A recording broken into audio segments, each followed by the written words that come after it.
Have you ever felt like the world was caving in? Like you were a shadow of your former self? Yeah, I've been there. Today I'm taking you behind the scenes of my life's most intense plot twist, the fall, the fight, and the freaking phenomenal comeback. Part 1. The abyss rock bottom looks different for everyone.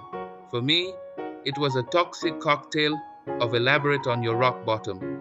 Could be multiple events, emotional state, etc. Imagine waking up and not recognizing the person in the mirror. That was me.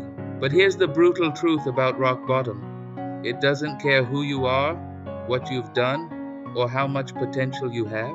It strips you bare, leaving you vulnerable and questioning everything. Part 2. The glimmer of hope. In the darkest hour, something shifted. Call it desperation, survival instinct, or maybe a sliver of stubbornness. I decided to fight. Not for the life I lost, but for the life I hadn't even discovered yet. The first steps were painful. Every positive thought felt like a lie. But I started doing the things I used to love, even if they didn't bring joy at first.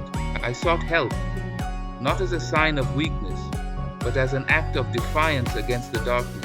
Part 3. Building the toolkit. Motivation isn't a magic pill.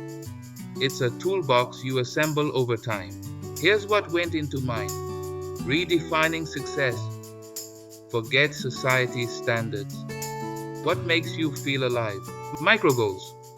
Don't climb Mount Everest on day 1. Start with making your bed, reading a chapter, a 10-minute walk. The power of why. Every morning, I wrote down why I was doing this. Some days, it was for my cat. Others it was to prove the haters wrong. Whatever works. The joy jar. A literal jar filled with notes about good moments. When I felt defeated, I'd pull one out for a reminder that life wasn't all bad. Part 4.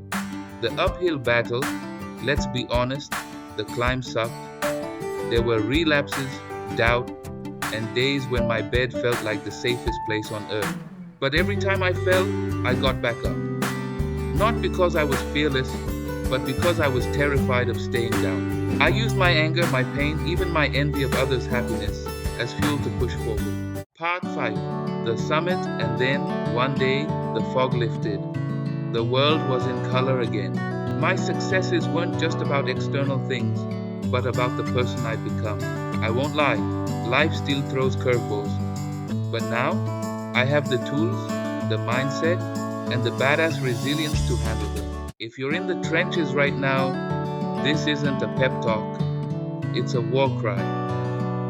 You are not your rock bottom. You are the fighter who emerges from it. So get scrappy, get help, get mad, and get going. Thank you for being a part of my story. If this video resonated with you, hit that subscribe button.